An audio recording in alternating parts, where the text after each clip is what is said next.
Hello, all. Trying to adjust my. Oh my goodness. You know, this whole tech thing, let me tell you. Ooh,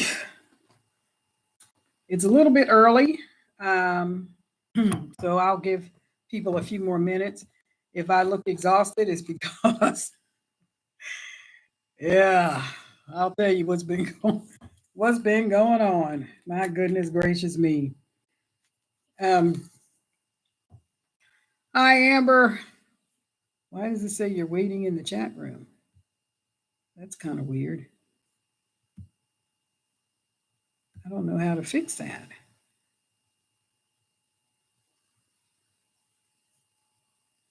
Uh,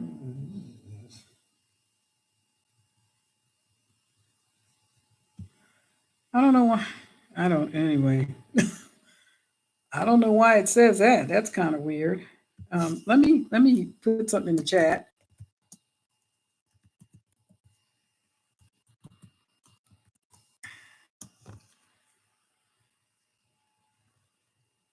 Oh, all right. Hi.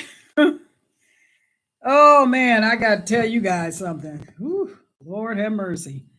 Let me. I'm trying to adjust my light. And I hope I'm turned up. Can you hear me? Please let me know if you can hear me because it looks like it's low on my end. Can you hear me? Hi, JB. Can you hear me?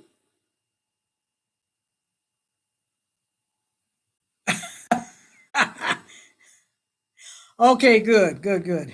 Oh, Lord. Well, welcome. It is 7 o'clock, and I'm just going to jump in here. Lord Jesus. Woo! My mother used to say, when it rains, it pours. Um, you see my shirt? Cancel my subscription to your issues. Okay. Oh, Lord have mercy. All right. So, well, first of all, I do want to, thank you guys for coming on. If I have your contact information, email or your phone number or something, I will try to text you, 30 minutes to an hour as soon as I can, to let you know that I'm going live since people are not getting the notifications. It's ridiculous. So that's the only way I know how to get around that. If you write me at my email address, which is always in the description box, and let me know. Thank you. She likes my shirt. And let me know if you want me to contact you or not, then I'll make sure I do that. All right. So let me just jump into what's been going on. Like I said, if I look exhausted, it's because I am. Let me just tell you. And let me try to turn this up a bit. Is that better? Because it looked dark on my side. Oh, I have dark circles under my. When you have dark circles under your eyes and you have on makeup, that's pretty bad. That's pretty bad. Hi, Carol. Okay, so first of all, I don't know if you guys had been aware of the flooding and stuff that had been going on in Texas. Thank God I'm not in Texas. Um, but there's been a lot of lives lost. Now, I just want to say something, and I know some people are going to have an issue with what I'm saying. I had mentioned this before about the cloud seeding to make it rain and doing this direct energy weapons and things like that. This is not a conspiracy, folks. I mean, it's scientific, it's real, and there's documentation about it. So it's not a conspiracy theory. Um, I really believe that we are in a war of a different type. Um, when you think about the Vietnam War, or the First and Second World Wars, and we did not have the technology then that we have now. At least it was not known by the general public that we had that. I know that um, NASA and whoever all else can affect the weather. They can do that. They can make it rain where there's been a drought. They can turn it into a drought and make sure it doesn't rain. Okay. They can also cause flood. If they can make it rain, they can make it flood. Okay. Um, we saw this happen before in Florida, where all those houses and stuff were wiped out, and then all of a sudden the insurance companies bailed out. Wouldn't insure them, and then next thing you know, the governments and foreign entities are moving in and trying to take over the land. It's very evil, the things that I see going on. So um, I wanted to just talk about some real practical things, as you can see in the title. Um, and the other reason why I wanted to bring this up is because, life happens, things happen that we don't have control over. Especially if you're not a head of state, you don't have control over nothing. Okay. You just better trust God to bring you through whatever the psychopaths are doing. In the middle of all this, and elections and you know revenge politics and all kinds of stuff that's going on in our nation, in my particular state, probably your state too, life is still happening to people. For example, um, my personal assistant and my secretary, who has been in my home, it'll be 19 years in November that she's lived in my home. Even when I was gone for 10 years, off and on in Canada, she was here in my home. She managed my home for me while I was out of the country. And she traveled with me a lot when I was traveling a lot for ministry. Well, she had a hip replacement about 9 weeks ago, and she was coming along. She was doing okay. Um, Home health care, the whole 9 yards. My husband and I were helping her as much as we could. Didn't want to get in the doctor's way or the therapist's way, and so we were doing what we could, and we were letting them do what they do, what they've been trained to do.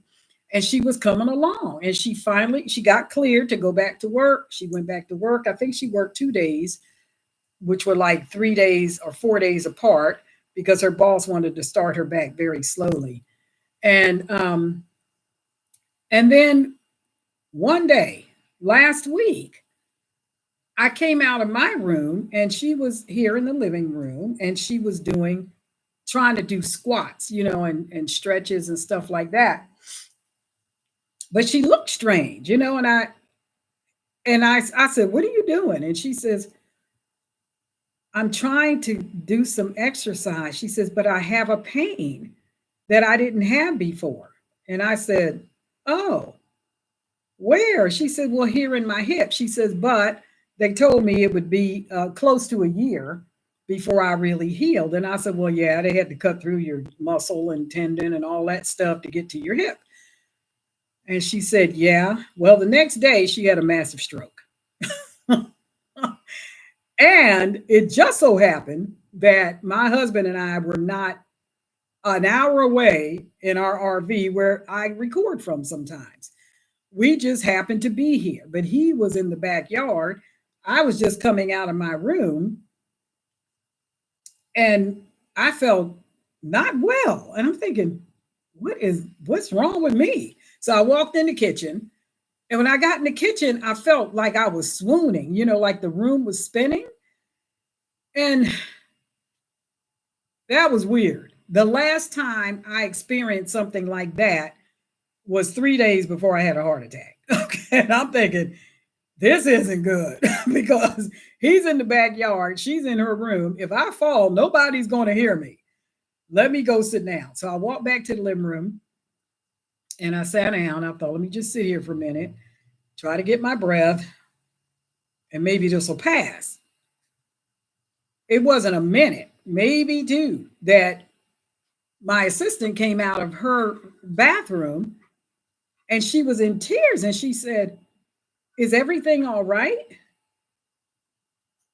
Well, everything wasn't all right with me, right? But I didn't know. It didn't seem like she was talking about me or asking me if I was okay, because why was she crying, right? And I said, "With who, me or you?" She said, "I don't know. Is everything all right?" And then she just was staring at me really weird. And I said, are you okay? And she says, I don't know. And then she was just crying. So I said, let's go over here and sit down. So I walked her across the room. And then she just she was just staring. It was weird. It was blank. She was just staring at me. And I thought to myself, something's not quite right here. So I asked her, I said, do you feel sick? Do you feel like you want to vomit?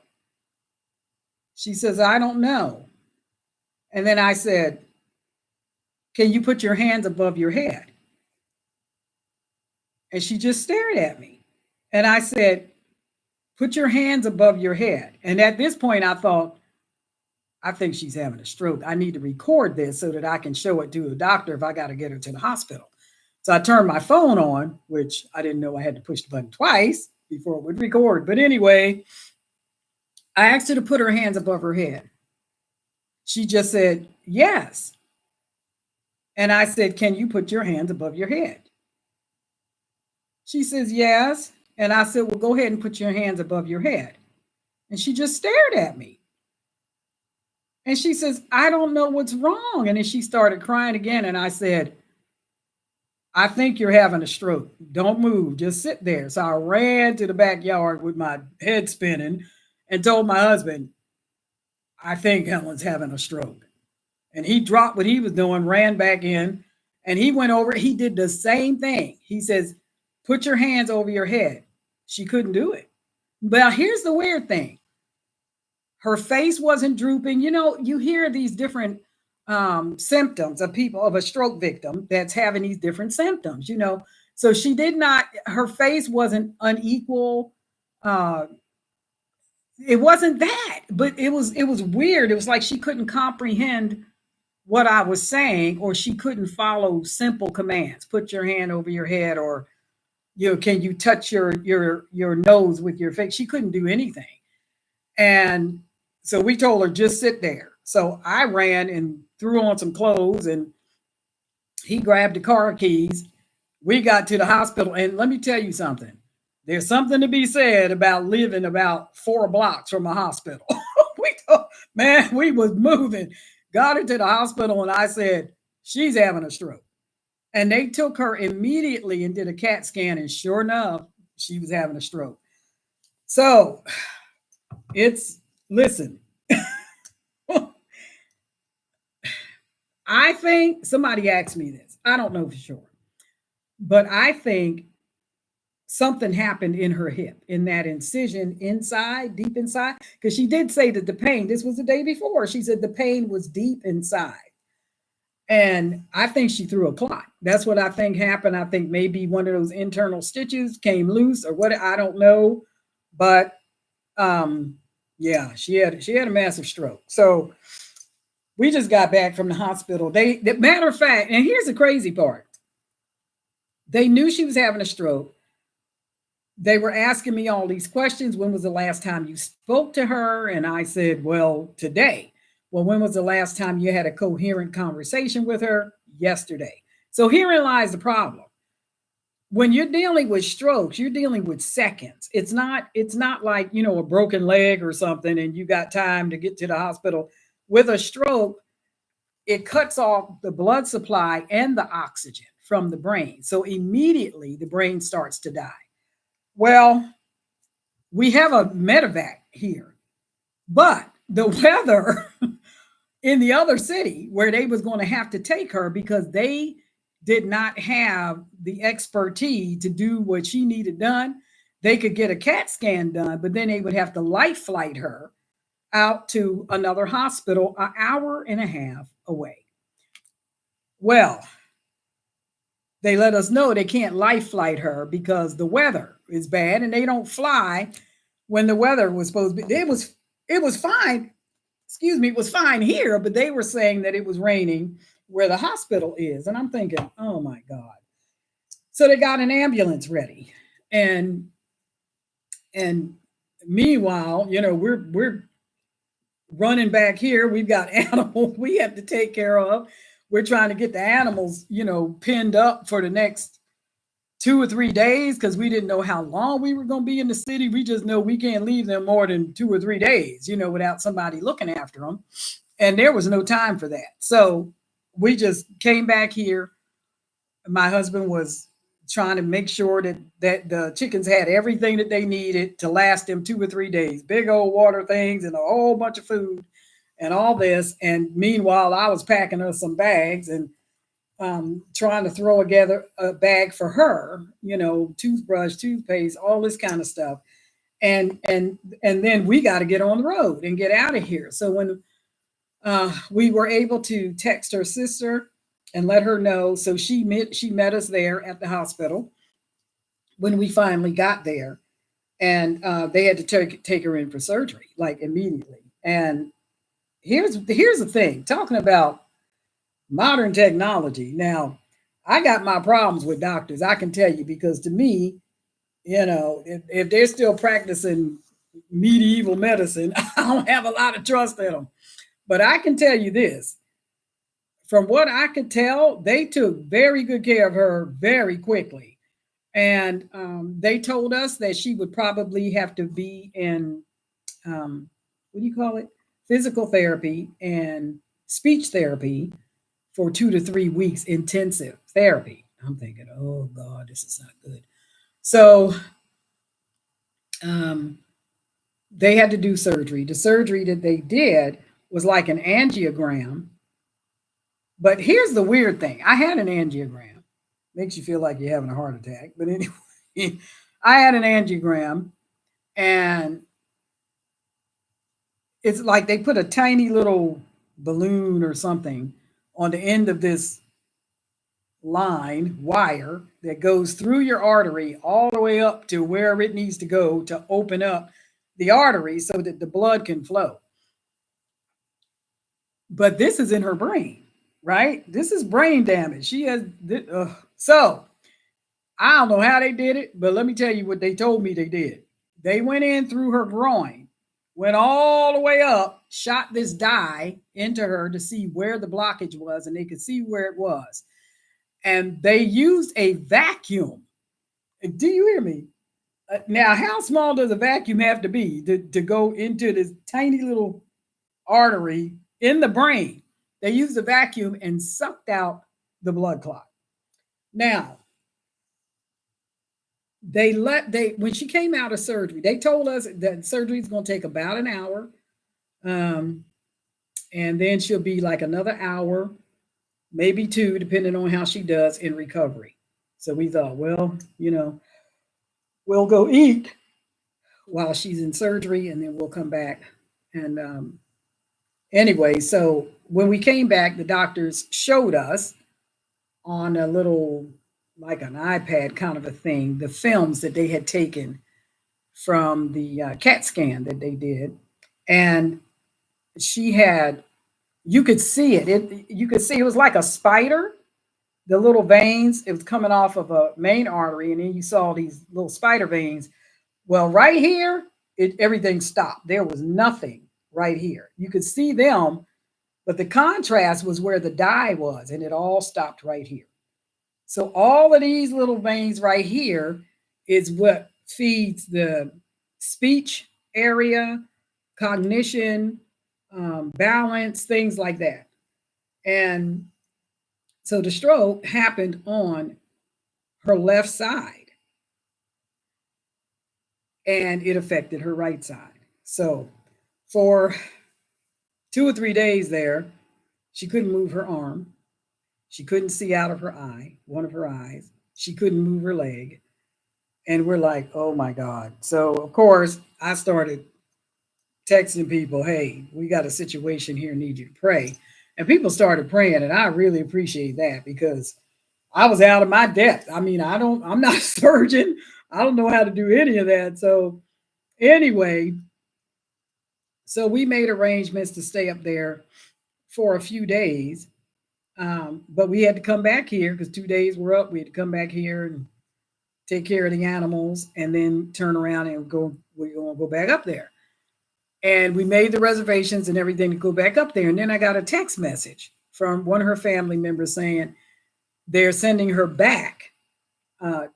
back to Lawton, where the other hospital is. And I'm thinking, what?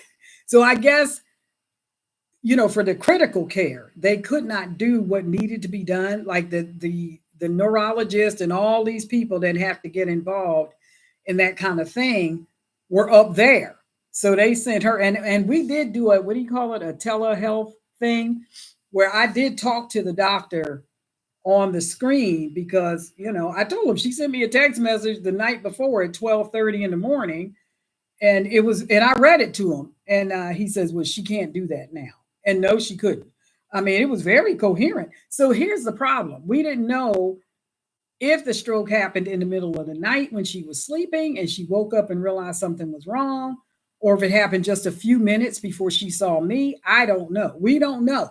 And that's what the problem was, because with the brain, it's seconds. Things just start dying in seconds. And we just didn't know what we were dealing with. So she has improved. She was walking today with a walker. She was assistant though. She had a what do you call it? A safety belt on her with a technician behind her walking her, and she's on this walker. And she was a pretty good clip. Now the other day she was dragging her leg. Today she was just she was walking. She was favoring the hip that had the surgery. I noticed that, but she was doing that before anyway. So okay, but she's not coherent. She can't. It's hard. It's almost funny, some of the things that she says, and then it's like you don't know who she's talking about or what she's talking about. So and then her sentences don't make sense. So she's got these words, but they don't always make a sentence. They make noise, but they don't always make a sentence. So it got a little, I mean, it was kind of funny because she had me cracking up. The nurse was cracking up, and I'm like, oh my God. And the nurse said, I need to hang out in here more often because she was just funny. And then she gets frustrated. She goes, because she knows what she wants to say, but the nerves aren't all reconnected yet in the brain. And so she's having a hard time making sentences and stuff. So I wanted to let you guys know what I just experienced, because we just got back in from the hospital about 45 minutes ago. And I thought to myself, the people that are in our ministry, I had talked to for a long time. And I said, you need to make sure that you have paperwork in order in the event you become incapacitated. Now, everybody likes to just kind of brush that off like it can't happen to them. I don't think anybody goes through life planning to have a stroke, or a heart attack, right? So you have to plan for the worst possible scenario. What could possibly happen to me, or to you, that I can prepare for now to make it easier for the people who may have to care for me or who may have to bury me. I mean, that's life, folks. You have to look at this, especially if you're in my age group. But anyway, so when I titled this Be Ready for Anything, it's because of all of the things that are going on. Those poor people at the RV park and all that in Texas, they ain't have time to plan for anything. I mean, you had whole families wiped out in the flood, but there are things you can do. Now, I will say this. I fussed at her and fussed at her and fussed at her forevermore about, listen, you live here, okay? I need to know what you want. If something happens to you, I need to know what you want. I need to know where you want your things to go to. I need to know, you want me to throw it out? You want me to contact a particular family? What do you want me to do? Because you live here. If she was living somewhere else, it wouldn't be my problem, right? But she lives here in my house, and we would need to know who in her family to contact. Who does she not want me to contact, and who gets what or whatever. Who does she want to be in charge of life decisions for her in the event that she can't make them? And I'm telling you guys, you need to do this. You need to do this. I'm walking through this right now, and it ain't a picnic, okay? Now, I'll tell you what makes this so difficult is the fact that she cannot make coherent sentences. She's very alert. She's awake. She laughs. A couple times she laughs at herself, and then she gets frustrated because she knows what she just said didn't sound right, but she doesn't know what was wrong with it. You know what she said. And so fortunately, I want to say maybe 3 months ago, I was on to her and on to her and on to her. Listen, we got to have this information. You live here. We need to know what you want. We need to know who you want us to contact and all this. She finally did it. At least she did her advanced directives, right? And so at least we know if something happens to her, I know what to do, right? She asked me, I said, listen, I'm not telling you I have to have anything to do with it. I'm saying we need to know who to call because you live here.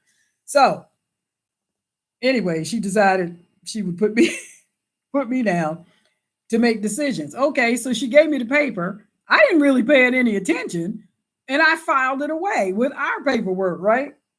Then this happened. And I'm looking at the paper. I had to go find it, and my husband found it, the paper, her advanced directives. And so I'm looking through these advanced directives, and I'm like, because she pretty much told me to decide whether she lived or died. And I'm like, I should have read this more carefully 2 or 3 months ago because her family might feel some kind of way about me having that decision. However, she did tell me that she wasn't sure that her family members could emotionally handle the stress of making those kind of decisions. And I'm thinking to myself, I don't know if I can handle the stress of them just hating on me because you didn't leave them in charge. But okay, all right, no problem. And then I also told her, I said, you have stuff, whatever you think is valuable in your room. You need to tell me who you want to have what, and I don't need nothing. Okay. Let me just tell you. I don't need anything. Just tell me where you want what to go to who. So she did a will. And she was going to revise it. And she didn't get that far. So what her family has is a copy, but it's not notarized or anything. But it doesn't need, I said, listen, it doesn't need to be. Somebody just needs to know what she wants and be able to do that. And then looking at the will, apparently, I'm the executor of her estate. I'm thinking, man, her family gonna hate me real bad. I ain't had nothing to do with this. I didn't ask for that. None of it. But anyway, so I said all that to say, because I wanted you to know that I'm walking through this right now, like right now. Get your advanced directive done. It's not expensive to do. I mean, you can print them offline, probably for your respective state, whatever it is they want. If you're a veteran or you're in the military, the VA will give you that form to fill out. So it doesn't cost you anything. They'll give it to you to fill out. But when you go to do that, you need to really look at the questions, what they're asking you. Like they might ask you, do you want extraordinary life-saving measures performed upon you should you become incapacitated and the doctors feel that without life support you will die? You have to decide. And then there's these different scenarios. Do you want life-sustaining measures means food, water, that because you can't sustain life without that, right? So if you say, I don't want any life-sustaining measures, but you have a catastrophic injury, you could literally linger for days and not really die from your injury, but die from starvation because you put on the paper, you wanted no heroic life-saving measures. So you understand what I'm saying? I don't think you want to starve to death, okay? So I'm just saying, get the papers, read them over very carefully, even if you have to, make a visit with your doctor and have your doctor explain to you what exactly does this sentence mean? What would happen if I chose this sentence? Don't put it to them in a way as you're wanting them to decide for you, but you want them to explain to you what exactly does this wording mean so that you can make an intelligent decision about what you want done with your life and how you want things done. At one point, she had done one and she was giving I don't know if she was giving different organs or whatever. This one that I saw, this last one that I saw, she was like donating her whole body to science. Okay, well, that's cheap. No funeral expenses, right? So there's that. So who do you want to be in charge if you suffer a catastrophic injury? You know, it doesn't have to necessarily totally disable you, but if it's something that may land you in the hospital for a month or 6 weeks or 8 weeks or whatever, um, your bills are still coming. So who's going to take care of that for you, right? Um, who else may have access to your accounts where your bills can get paid? This is what I was trying to find out today when we went to the hospital, but unfortunately, I couldn't really get a coherent sentence in. So, um, yeah, I don't know.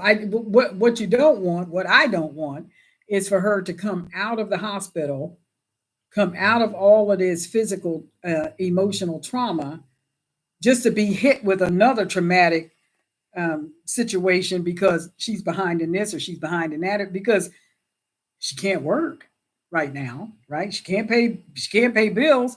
I don't know what her bills are. Even though she's lived here for 19 years, I'm not in her business like that. You know what I mean? So I don't know if she has a car note. I don't know if her car is paid off. I don't know nothing. I don't know none of that. So, and they were asking me at the hospital, and all I could do was give them a copy of the advanced directives that I had. And that just dealt with what happens to her if she becomes incapacitated or whatever. Then I'm the one that makes the decisions.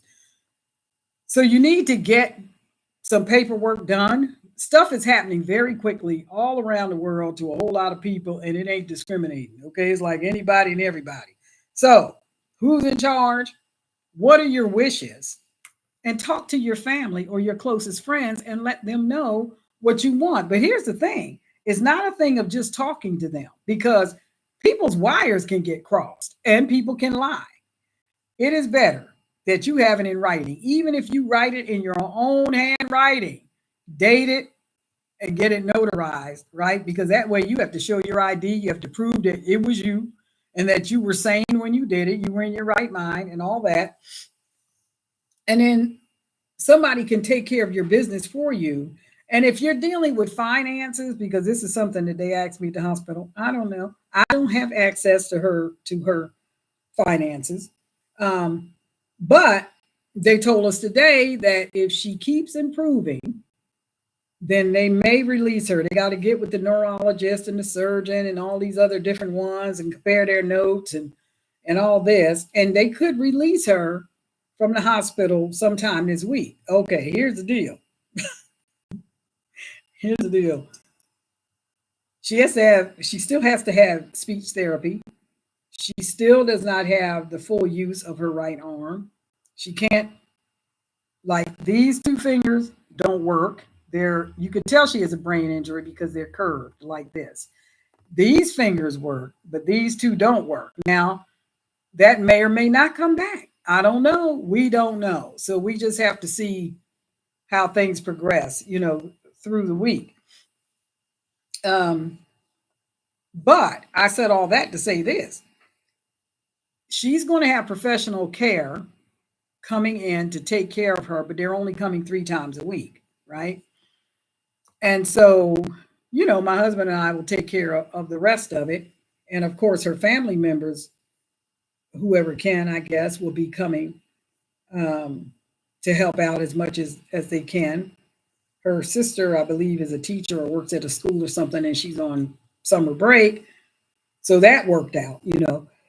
But I'm telling you, because I'm walking in the middle of this, and it's not easy, because when a person can't communicate with you, this is the whole purpose of having these documents in place in the event you cannot communicate properly. She's not out of her mind. This is not like somebody that would need to be court committed and all this. We just have to wait and see how much the brain heals. And so, because people are going to be coming in and out, I was trying to explain to her that we removed all of her valuables out of her room, because I don't know these technicians that's going to be coming in and out of here. And it's not a big room, right? So it's not like we can all be in there at one time. So I let her know I took all of your valuables out of your room and we locked them up, you know, until she's through this. As long as we have strangers that are be coming in and out of her room, you know, it's sad to say, but, you know, staff does steal. They can steal. And when she was at the hospital, I told her sister, do not leave without taking her purse with you because we were back here by then. And I said, don't leave her purse in that room. Take it, just take it home with you. And they have the information they need. They had her ID, they had her medical stuff, they had all that. Just don't leave her purse there. She doesn't need it. She can't walk over there and get it anyway. So just take it with you. And it's a shame that you have to do that, but opportunity makes a thief, right? So don't give them any opportunity. So I just wanted to tell you guys anything can happen at any time. And we're trying to deal with this. And thank God that the severe dizziness and nausea that I was feeling um, pretty much subsided, but it took a few days. And listen, when somebody's standing in front of you having a stroke, you ain't got time to have a heart attack. I went and took an aspirin. I'm like, look, let me grab an aspirin in case something's going on with me, and try to preserve my own life while I'm trying to help somebody else. So a lot of the dizziness and stuff that I was feeling has gone away. It was weird because my vision got a little blurry and I felt nauseous, not violently sick, but just weirdly nauseous and very lightheaded, like I was going to pass out. And I felt like that before. And I thought, oh my God, I can't afford to have this happen now. So, anyway, please, please, please, please, trust me, get your stuff in order. And, you assign or ask whoever you think is honest and will carry out your wishes. It could also be a thing of, you know, maybe it's not a catastrophic brain injury. Maybe it's a car accident and you broke your hip or both hips or whatever. And you're going to be in the hospital for 6 weeks, 8 weeks, whatever. Somebody's got to take care of your business, right? So I'm just asking you to please look into that. And I was on her and on her and on her for years about getting something like this done, and she didn't do it. And then about 3 months ago, I was like, this is the last time I'm asking you to do it, because if you don't, and I don't have any information, I'm going to do what I think is best, right? So you need to write it down, because what I think is best might not be what you want. So you need to write it down. Finally, she did. And then boom. So there you go, right? Um, okay, let me read you all's comments here. Yes, getting back to the weather and stuff. JB said the weather is being used to move people around. It's true. It's you can't even get your head around the level of evil that is just running rampant, and the fact that people are mad, upset, and protesting against police officers doing their job, trying to stop crime, trying to stop people from burning down other people's homes and destroying their businesses. And people are literally protesting against that. Now, that's insanity, okay? And I tell you what, I think somehow they would regain their sanity if some of these gangbangers and stuff showed up at their house and burned it down to the ground. All of a sudden, they'd have a lucid moment where it ain't okay for nobody, and that includes you, right? So, oh my God, yeah. Hawaii is on fire again. Is it? I did not see. I got to catch up with the news.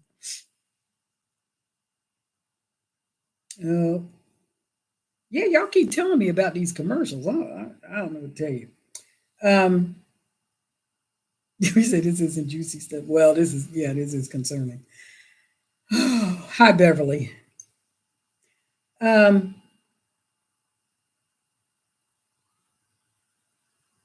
yeah, says she just came out of a recent procedure, so they weren't sure what they were looking at. And the other thing is, the hospital called me when we were back here, And they asked me to please look around and see what medications that she was on. And I was like, hmm.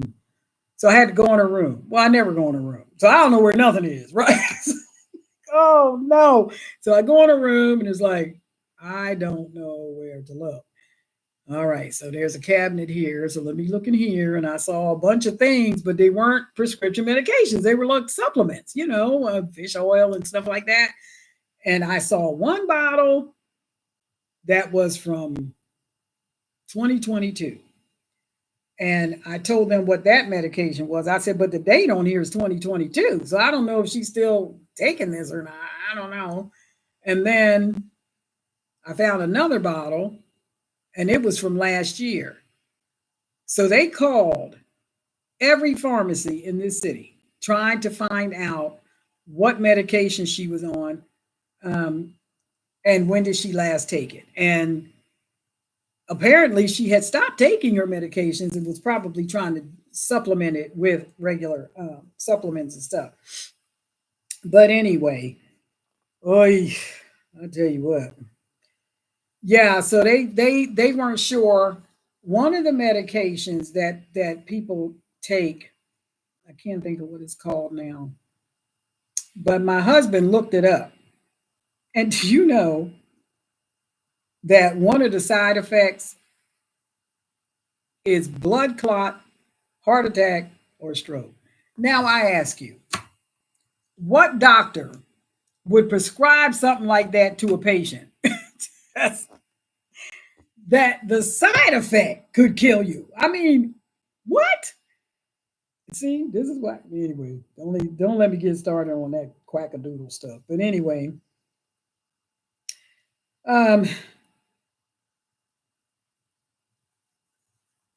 yeah. Well, she's doing pretty good. She's got this thing. And some of you, if you're my age, you know what an etch a sketch is, right?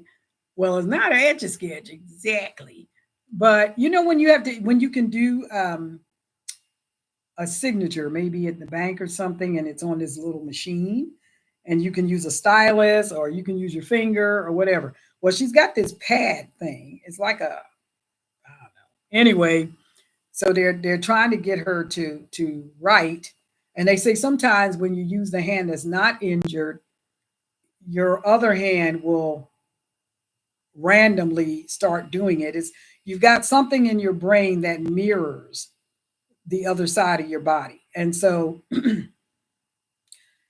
so it's so weird. I was watching her in physical therapy today, and she had they had a tub, two tubs, and they had all these different size balls in it that she had to pick up with the hand that's not functioning properly and move it to the other tub. So she would it's not funny, but it is funny. Trying to she's trying to talk herself through this, right? Trying to tell her brain, okay, a little bit, come on, a little bit. So she takes her right hand, she's trying to pick up this ball, and she moves it over to the empty tub, but the hand won't let go. Right on the ball. So she's doing this with the other hand, and then the other hand open. I was like, holy smokes. Right. And that's what the therapist was saying, that you have a mirror effect. And sometimes if one side of your body does one thing, the other side will mirror it in your brain. And it will teach her how to use the right side of her body again. So I watched that. That was amazing. So she gripped another ball and she moved it over to the other thing, and then it wouldn't let go. So then she went like that, and her hand opened up and it let go. I was like, who knew? Not me. I didn't know. That was amazing. But anyhow, we were having fun today. She was laughing. I was laughing. The nurse was laughing. The nurse said, I need to hang out in here more often. I guess her job can get a little depressing. But anyway, so we just applauded, told her good job. She did a good job. And her sister had recorded a video for me where she was walking on the walker and she wasn't dragging her legs. She was taking short steps, but she was standing up straight and she was walking at a pretty good clip and she wasn't dragging her foot. So that's improvement. The thing is, we don't know. I'm asking God for a complete restoration for her. Um, I really am, because I think it would just be very, very frustrating and depressing for her or anyone to be incapacitated like that. The place where she's at right now, because she's right-handed, and her right foot is her dominant foot and all that, she can't drive. She can't see. Her vision is in and out on one eye, right? Like the second day, her sister told me she was freaking out because she thought her arm had been amputated because she couldn't see it. Even when she looked, she couldn't see it. Her brain wasn't registering that there's something there and it's an arm. So she thought it was gone. So they had to tell her, no, it's still there. And they picked up her arm and did like this. Oh, there it is. And she could see it, but she couldn't see it over here. So things like that. Well, you can't drive like that. Okay, please don't. And if you do, tell me what side of the road you're on so I can go to the other side or go to the other street. But anyway, um, so yeah. So Amber, you were saying you have a trust. We were going to look into that as well.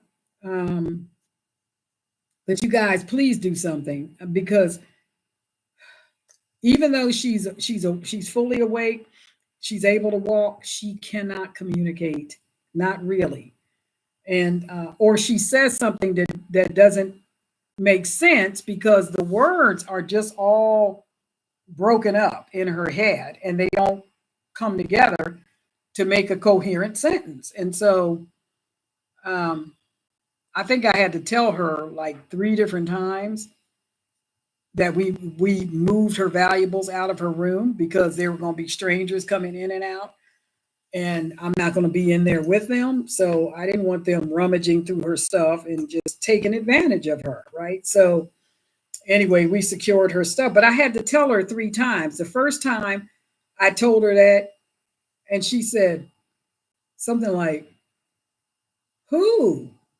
And I said, "Who what?" And so I said it again, and she said, she said something that didn't make sense. And I was like, okay, let me just wait a few minutes and then I'll try it again. So then I told her again. I think we had been there a good hour or so. And then I decided, let me try again. And so I told her again, and she was like, oh, thank you. Right now, I'm hoping she understood what I said. I don't know whether she did or not, because sometimes she would just say, thank you, and nobody did nothing, right? So I don't know. I'm hoping she understood what I was saying to her, but we're just going to keep working with her and be watching, making sure they're not giving her something with all these crazy side effects that could ultimately kill her when she's already in a fragile condition. Good grief. What in the world is happening to the medical community? There's a doctor that comes on YouTube. His name is Dr. Sunil Dand. And he's funny. He talks about, if he has some kind of a catastrophic whatever, when it comes to surgeries and things like that, he said they're very good. He said, but the inpatient care and the outpatient care, he said, all they want to do is fill you with drugs. They just want to fill you with drugs. They don't want you to get well. They just want to manage your sickness. And that's the truth. He says, I'm a doctor and I will not go to a hospital unless I absolutely have to. Now, that's pretty bad. But yeah, that's what he said. So you guys get a living will done. A living will is what you want done with your possessions and yourself in the event you are incapacitated, but you're still living, right? You're still living, but you're not able to make decisions and stuff for yourself at the time. I mean, even the government does that. It's called continuity of government, right? When something happens to the president, there's already a succession line in place to take over in the event that the whole administration was wiped out. There's already, designated survivors and stuff like that have a line of succession. Who would be in charge? The vice president. If it's not him, then it would be the speaker, I believe, would be the next powerful person in the country to make decisions and stuff. So you have to have that. We have to have that. And so Chris and I are We're still working on ours. Oh, Lord have mercy. We're still working on ours. Um, and because we have an RV, we have a van, we have property. We don't just have stuff. We have property, we have assets. Um, and so what I decided to do, and this is just me, this is for me. What I decided to do was take a picture of everything that I felt was valuable enough to keep. I took a picture of it and I typed a description under the picture of what it was, what its estimated value is at the time, and who I was assigning it to.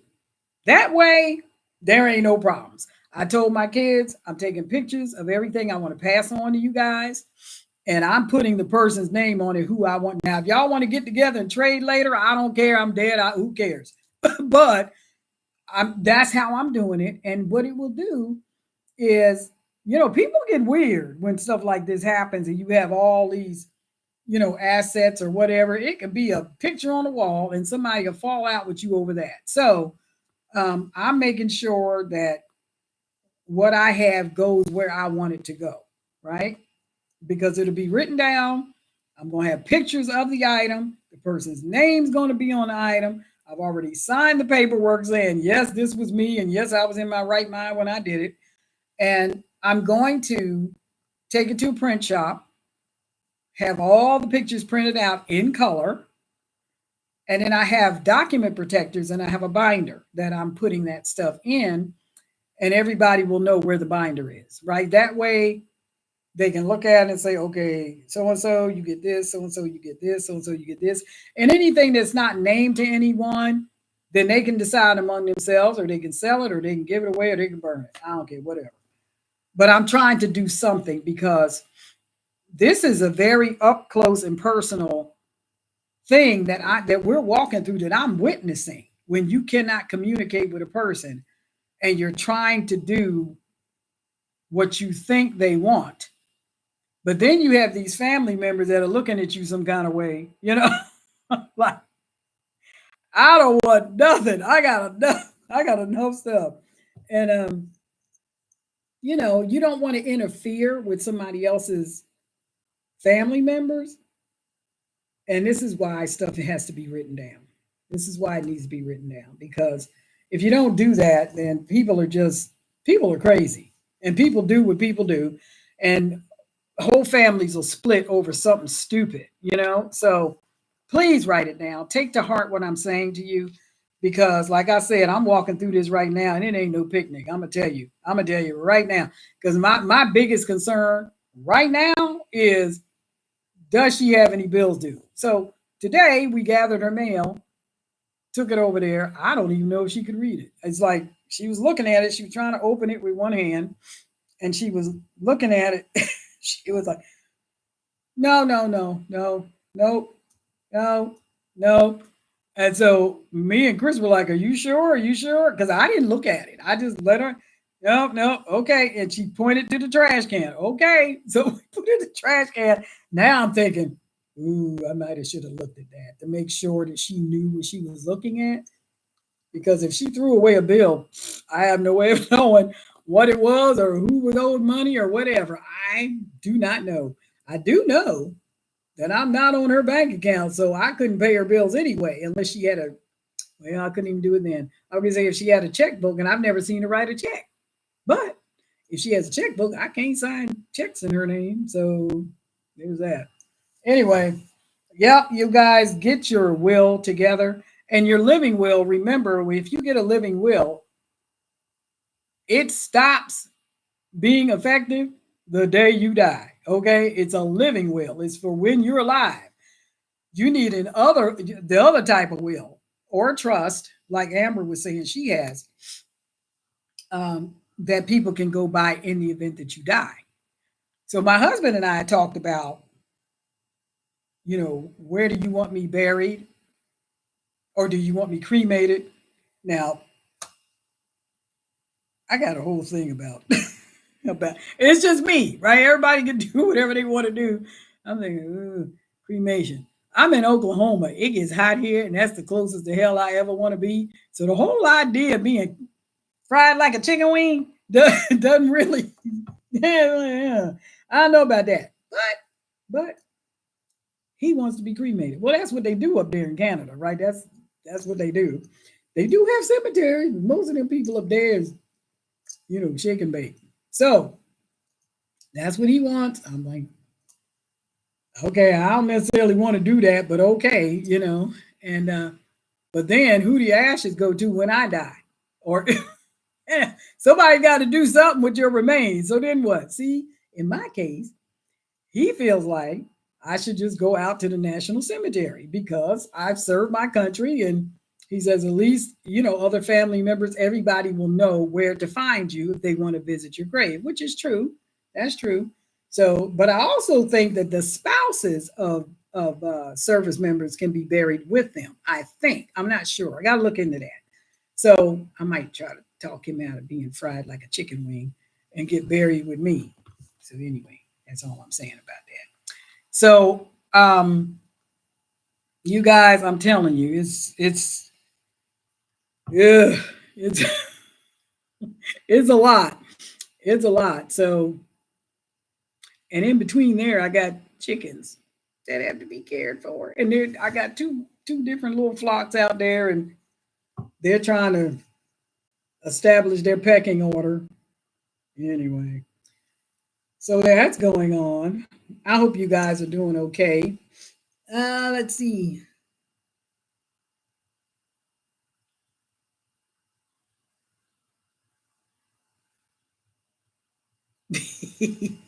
Amber said, throw her overboard on a cruise ship. I hope to be taking a cruise for our next anniversary, which is coming up August the 1st, is 17 years. We'll be married, and my husband's birthday is July 31st. So we usually try to do one big thing. Like one year, I took him to Europe for his birthday. I wanted him, he told me he had been in Munich when he was a baby. He was like 2, so he has no memory of it.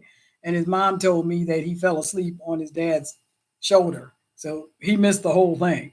So I took him back to Munich for his birthday one year in Germany. And, Lordy. Anyway, and also, I just wanted to say this as well. If something like this happens and you're employed, whoever you put in charge to take care of your affairs needs to let your employer know. For example, this young lady, the day she went to the hospital, when we were finally able to check the mail, she had a summons to appear in court for jury duty. I'm thinking that ain't happening, right? So I called, and then here it was. Here was the Independence Day weekend was coming up. I'm like, oh my God.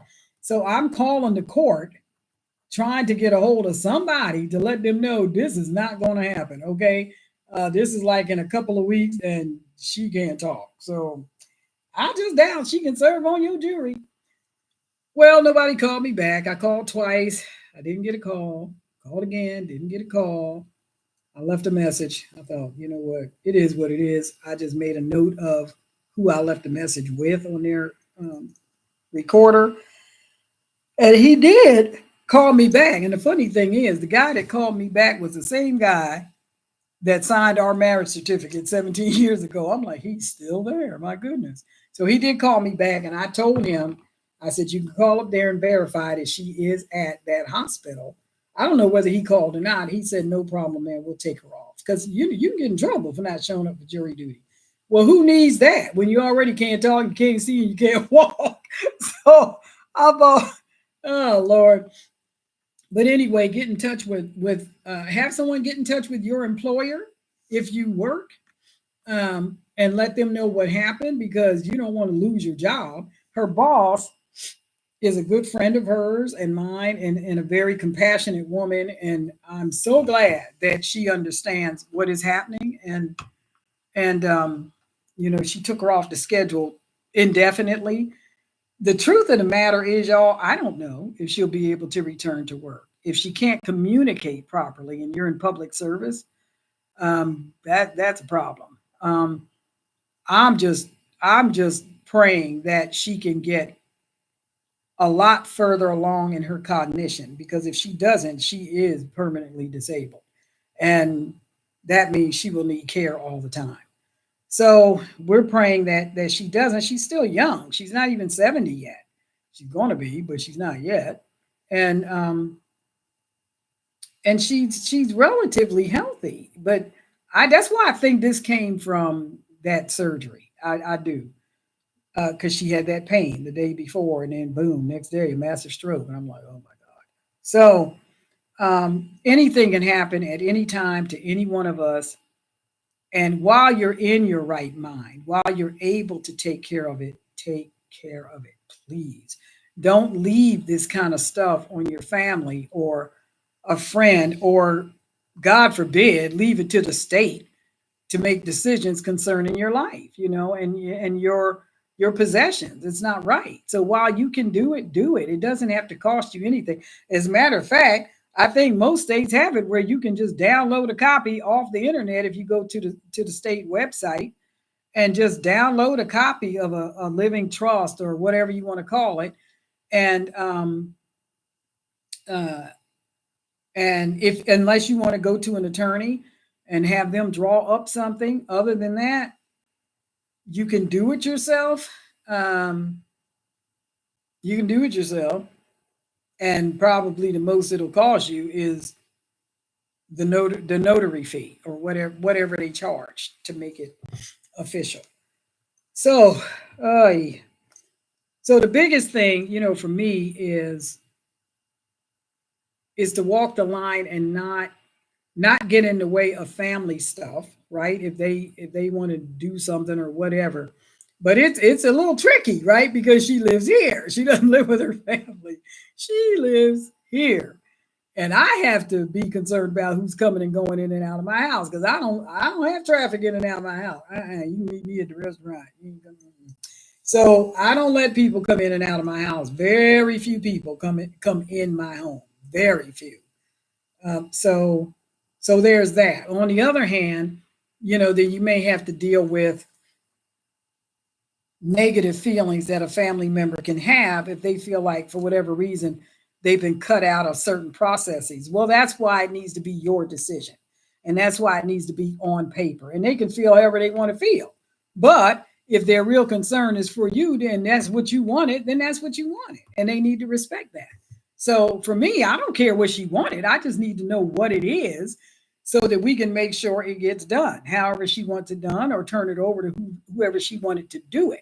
That's the thing. It's the not knowing that can cause a problem, because I may think one thing is best because she's lived with me all these years and she got family members that are from a different culture, and they may think something else is best. And that's why you need it in writing, so that it doesn't matter what nobody thinks. Here's what she wanted, or here's what he wanted, and that's what we're going to do. So, anyway, let's see. So, me too says you're correct. Spouse can be buried with the service member. Oh, okay. I thought that's good to know. That's our case. So, I don't know if I need to, if that's something I need to do ahead of time. You know, we have a national cemetery, not I guess about 20 minutes from here. The other one is full, so they had to get more land because the veterans were dying out there. And even still, if he wanted me cremated, they have columbariums for ashes. And so I don't care. I ain't gonna feel it. I hope. Yeah, no, I don't. No. Um, Now let's see what else did Amber say.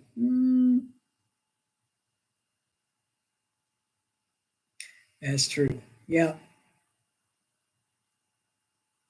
She said you can do it yourself and get it notarized, but then anyone can contest it legally. Yeah, they can. I guess they would have to prove that you were not in your right mind when you did it. That's the thing, right? And hers was done far enough back where no surgery had happened, nothing had happened. So yeah. And then also, Chris and I looked into a trust. We didn't look deep into it, but we did watch some videos from different attorneys and stuff that talked about a trust. And there were some things that they were saying you should never put in a trust because it constantly changes in value. And that's like automobiles and things like that that depreciate in value. Don't put it in a trust, you know. So that was good to know. I didn't know because I thought, hey, we have an RV, we put that in the trust. Or, but then you have to have somebody that will manage the trust in the event that you can't. So there's that. So you still have to depend on someone else unless you leave your assets to a foundation or something like that, then it becomes their problem. But yeah, other than that, then the state's going to decide what's best. So, all right, you guys. Well, I'm exhausted and I'm mentally tired. I'm physically tired. And at least I'm not feeling real crazy dizzy anymore. But my goodness, look at this. Oy. So we may go see her tomorrow. She is literally like 4 blocks away at the hospital. Um, but other people, she's had a lot of traffic because I was asking today, and there's been a lot of people that have gone by to see her, and then they had to get an extra tray table in there because she's got these different massive bouquets of flowers and stuff. And here I am sitting there looking at these flowers thinking, I gotta find somewhere in her room to put these put these flowers. I don't think they all gonna go in her room. I can put one in her bathroom. I can put one in her room. I can put one in the dining room, and maybe one in the living room. And I'm trying to think of where to put them all. So they're beautiful, And I'm so glad that people have been thinking about her and visiting her and all that. Here's the thing: she recognizes you, but I don't know if she'll remember that you were there. You know what I mean? So anyway, that's what I wanted to tell you. Just be ready for anything. Be as ready as you can. Try to get your stuff. Please don't keep putting it off. If you've been putting it off, don't think that just because you don't want to talk about death, dying, or sickness that it ain't gonna happen. All right. Nobody gets out of this life alive. That's all I'm gonna tell you. Nobody does. I mean, but not in that suit, not in that flesh suit. So anyway, take care of business, folks. Don't leave it on someone else to try to figure it out for you and then split families and destroy friendships and all kinds of crazy stuff goes on that didn't have to happen because you didn't do your due diligence. Okay. This thing is telling me that my connection is unstable. So I hope you can still hear me. I got a thing on here that said my connection was unstable. But anyway, Amber says with the trust, it makes it a little harder for fraud to go on as well. Yeah, I would imagine it would because you have someone assigned to manage the trust and all that. So we'll probably look more into that. In the meanwhile, I still have to take pictures of my wedding bands, my husband's jewelry, and assign that to someone. And then the rest of it, they can do whatever they want to do. So, and we also, my husband and I also did a thing. We wrote our own obituaries. They're already done. And um, what else was I going to tell you? Oh, we have a statement that we've written out, and both of us signed it and dated it. What we wanted to happen. See, here's the thing: if I pass away, he's in charge of everything anyway. If he passes away, I'm in charge of everything, and including the land and stuff that we have. If we both suffer a catastrophic death, accidental death, or whatever at the same time, right? Then we had to think about that. What happens if I'm gone, you're gone, and all the stuff is still here? So we had to write a statement about that in the event that both of us pass away simultaneously, or either of us becomes incapacitated and the other one has passed away. This is what we want. So we had to do that too. I mean, we're just trying to think through to make it as easy as possible for the people that will have to clean up the mess afterwards, right? So, anyhow, oh man, okay.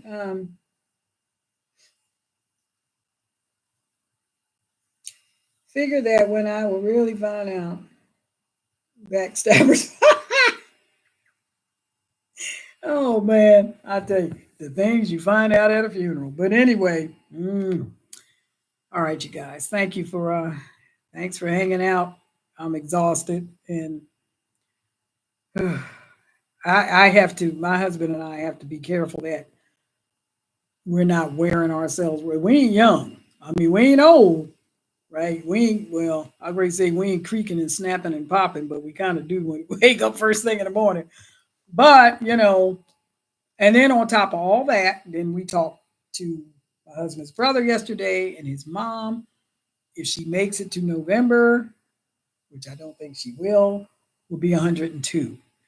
And she's not doing well. She just suddenly, it's been like a week and she doesn't want anything to eat and she's tired and she